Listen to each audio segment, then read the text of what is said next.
Hello, everyone, and welcome to my channel. For those new viewers, I'm Nova, currently residing in the US on a K1 visa from the Philippines since November 2023. I am making videos related to K1 and AOS or adjustment of status processes. Just a disclaimer that I have no affiliation with USCIS or any agency. The content is solely based on my personal journey. I hope you find this video informative and beneficial.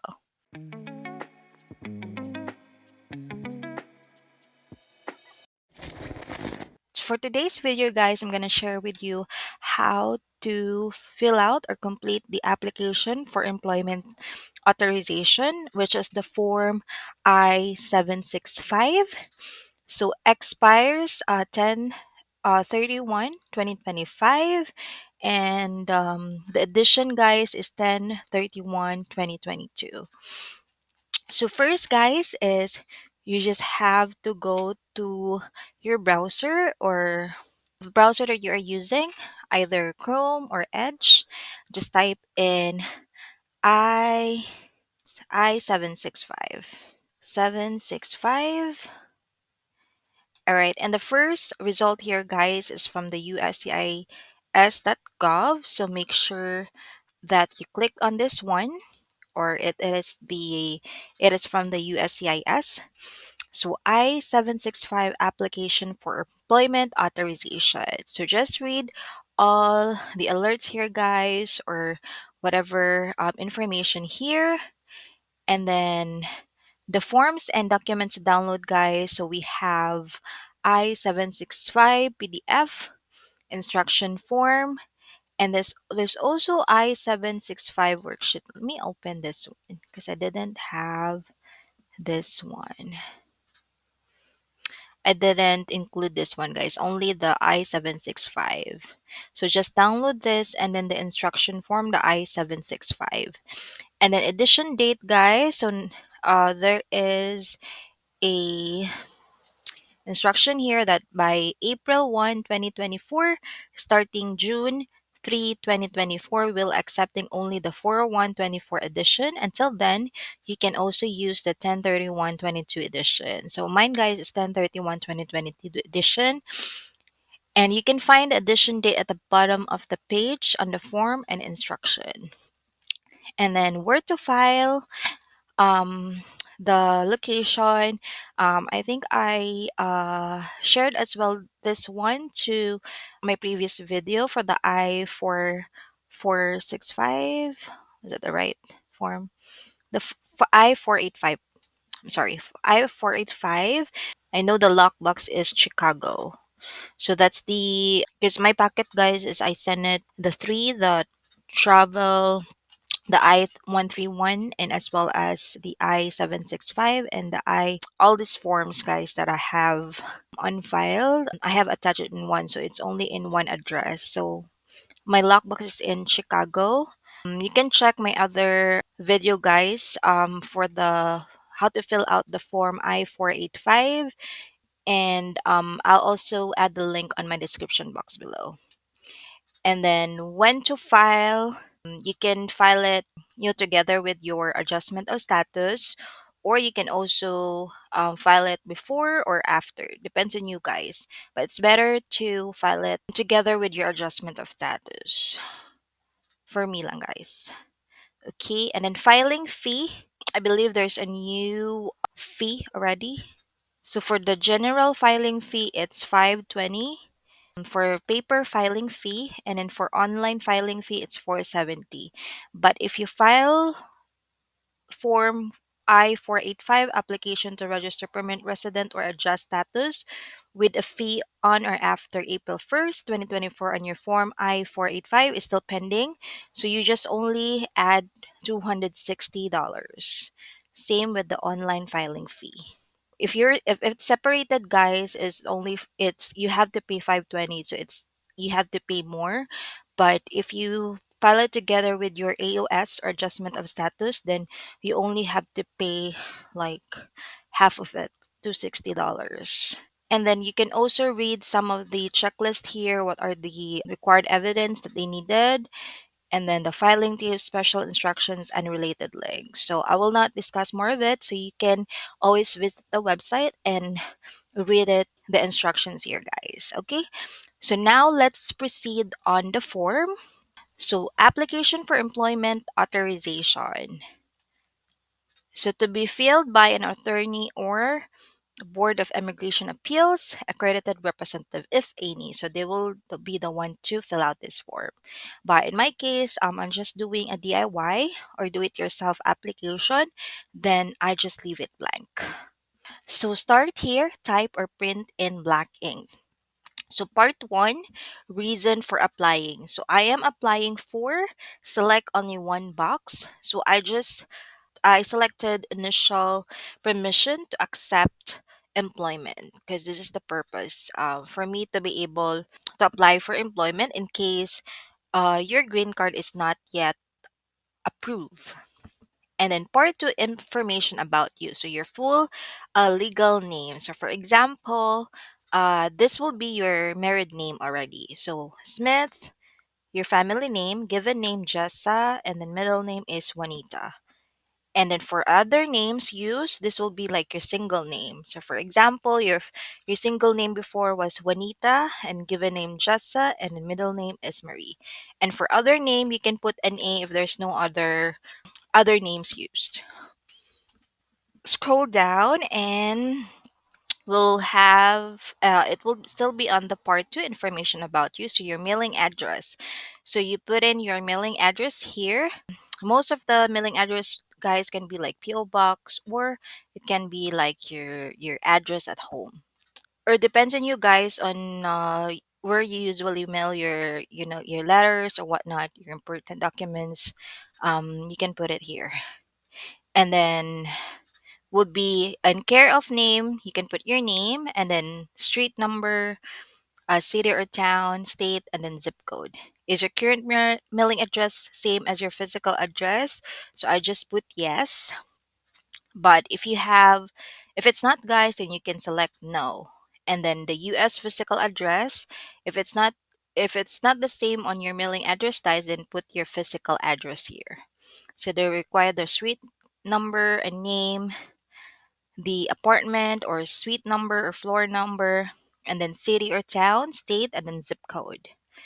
Other information, so alien registration number. So you can get this on your NOA2 or the Notice of Action 2. You can check it under beneficiary. So there is the alien number there. And then for USAS online account number, if any, so I just leave it blank, or you can put an A once it's printed. And then gender, I put female. And then marital status, married, since you're already married. Then have you previously filed form I-765? So no. On my case, has the Social Security ever officially issued a security card to you? I said yes. So if you answered no, then you have to item number 13A, skip to item number 14. So if you don't have, because they will be asked the social security number. So here you put the social security number if you have, but if you don't, just put it an A. And then do you want SSA to issue you a social security card? My answer here, guys, is yes, because I want a new card with my married name, since my social security card is still on on my single name. And then consent to disclosure, I just yes. And then father's name, so I put the father's name, the family name, and then given name.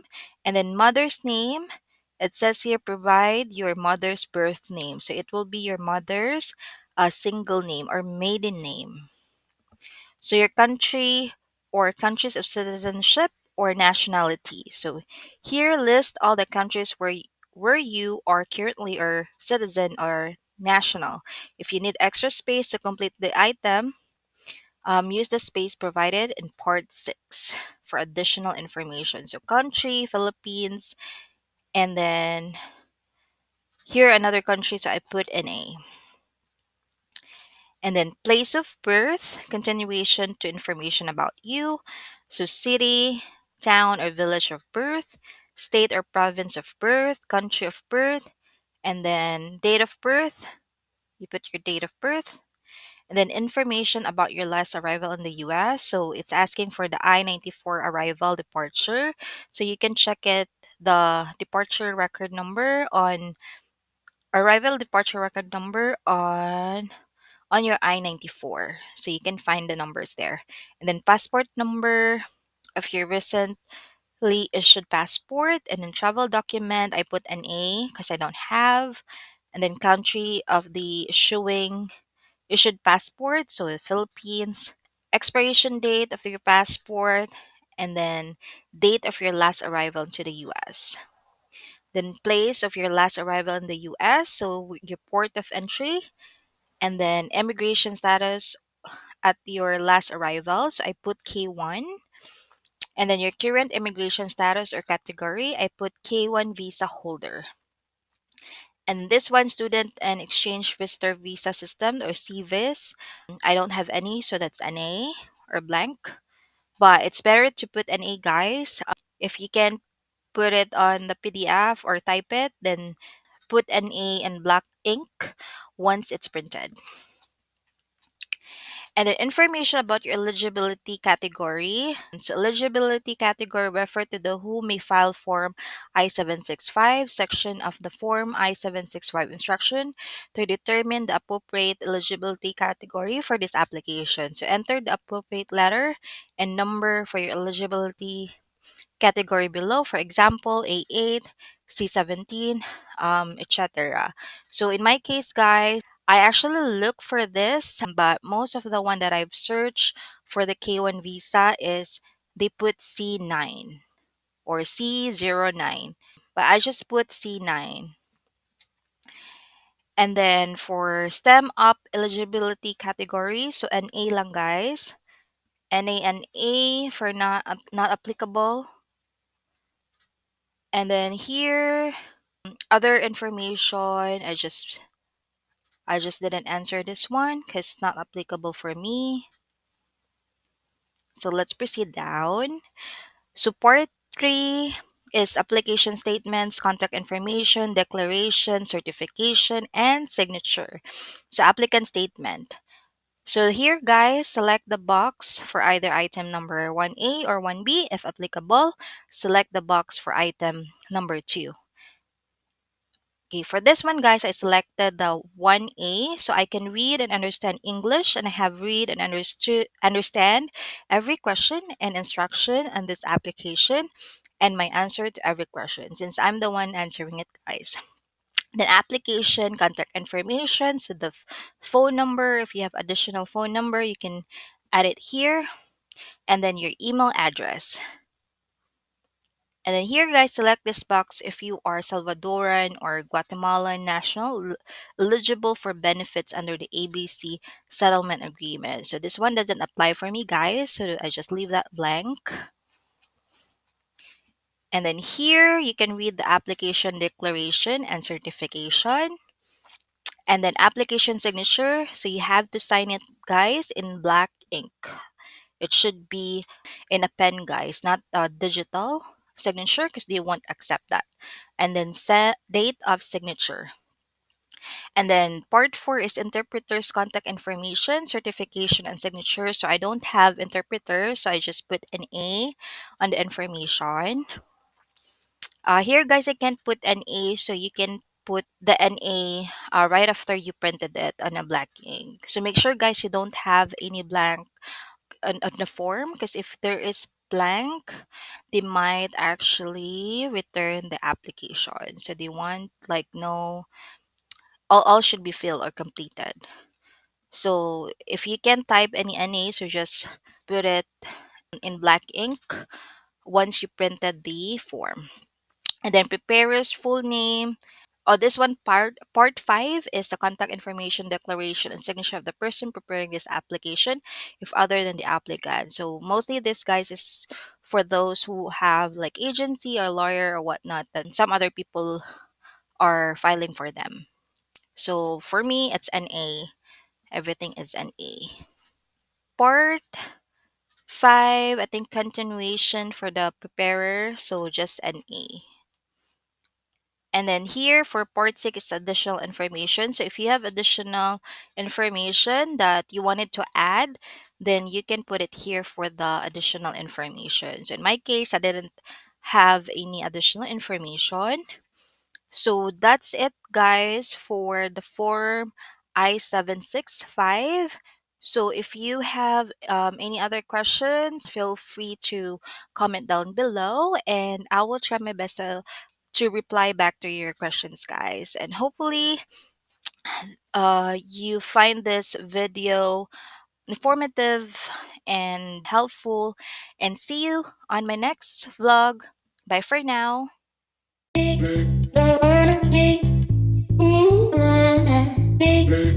Wanna be